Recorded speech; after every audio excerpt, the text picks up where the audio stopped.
আসসালামু আলাইকুম ওয়া রাহমাতুল্লাহি ওয়া বারাকাতুহু। ইন্নাল হামদুলিল্লাহ ওয়াসসালাতু ওয়াসসালামু আলা রাসূলিল্লাহ ওয়া বা'দ। সুপ্রিয় দর্শক, সূরা ইসরার 82 নম্বর আয়াতে আল্লাহ তাআলা ইরশাদ করেছেন, ওয়া নুনাজ্জিলু মিনাল কুরআনি মা হুয়া শিফাউন ওয়া রাহমাতুল লিল মুমিনিন। যার অর্থ হলো, আমি কোরআনে কারীমের এমন সব আয়াতসমূহ, সূরাসমূহ নাজিল করি যার মাঝে রয়েছে ঈমানদারদের জন্য আরোগ্য লাভের মাধ্যম এবং তাদের জন্য রহমত তথা আল্লাহর পক্ষ থেকে করুণা।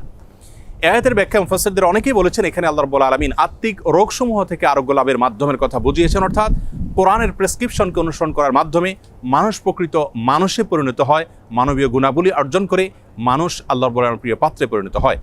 এর ব্যাখ্যা অনেক মুফাসসিররা এও বলেছেন যে এর মাধ্যমে আল্লাহ রাব্বুল আলামিন আত্মিক রোগসমূহ থেকে মুক্তির পাশাপাশি শারীরিক যে রোগসমূহ আছে সেগুলো থেকেও মুক্তির পথ আল্লাহ রাব্বুল আলামিন আমাদেরকে বাতলে দেন। সেগুলোকে আবিষ্কার করে খুঁজে বের করে যথাযথভাবে আমল করার মাধ্যমে উপকৃত হওয়াটাই হলো আমাদের জন্য মূল বিষয়। আজ আমরা কোরআনে কারীমের এমন একটি সূরা আপনাদের সঙ্গে শেয়ার করতে চাই যে সূরার অপর নামই হলো সূরাতুশ শিফা বা আরোগ্য লাভের সূরা।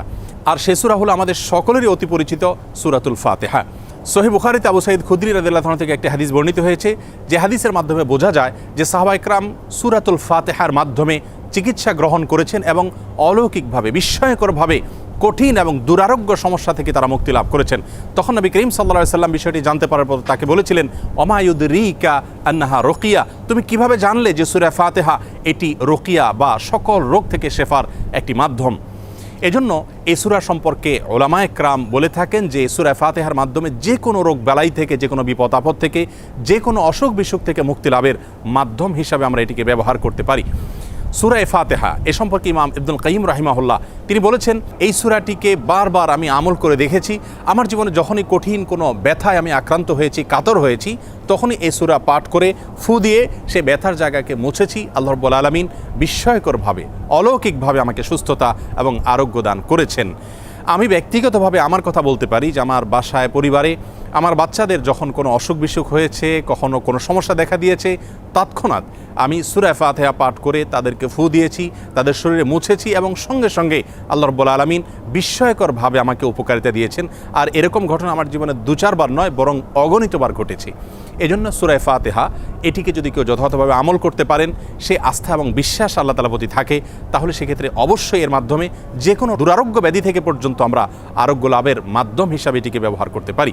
হাদিসে কুদসিতে আল্লাহ রাব্বুল আলামিন বলেছেন, আনা ইনদা যান্নি আবদি বি, বান্দা আমার প্রতি যেমন ধারণা করবে আমি তার প্রতি সেরূপ আচরণ করব।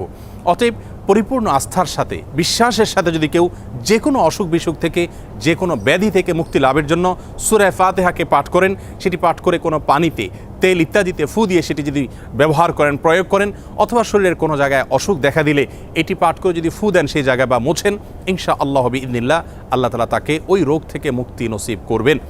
এবং এটি হাজারো লাখো উলামায়ে কেরাম এবং ঈমানদারদের পরীক্ষিত একটি আমল। আমরা এই আমলটি যে কেউ করতে পারি। আমরা অনেকে মনে করি এই সমস্ত সূরার মাধ্যমে আরোগ্য লাভের জন্য বোধহয় কোনো মুত্তাকি পরহেজগার মানুষ দিয়ে এগুলো পাঠ করাতে হয়। মূলত আমরা যে কোনো মুসলমানই এটিকে আমল করতে পারি এবং এর মাধ্যমে আরোগ্য লাভের চেষ্টা করতে পারি। আল্লাহ রাব্বুল আলামিন আমাদের সকলকে কোরআনে কারীমকে সব দিক থেকে আমাদের অনুকরণীয়, অনুসরণীয় গ্রন্থ হিসাবে গ্রহণ করার তৌফিক দান করুন। কোরআনে কারীমের সকল প্রেসক্রিপশনগুলো মেনে আমাদের জীবনকে আলোকিত করার তৌফিক দান করুন এবং কোরআন থেকে শেফা গ্রহণ করে আরোগ্য লাভ করে আল্লাহ তাআলার প্রতি আমাদের ঈমানকে আরও বৃদ্ধি করার তৌফিক দান করুন। আসসালামু আলাইকুম ওয়া রাহমাতুল্লাহি ওয়া বারাকাতুহু।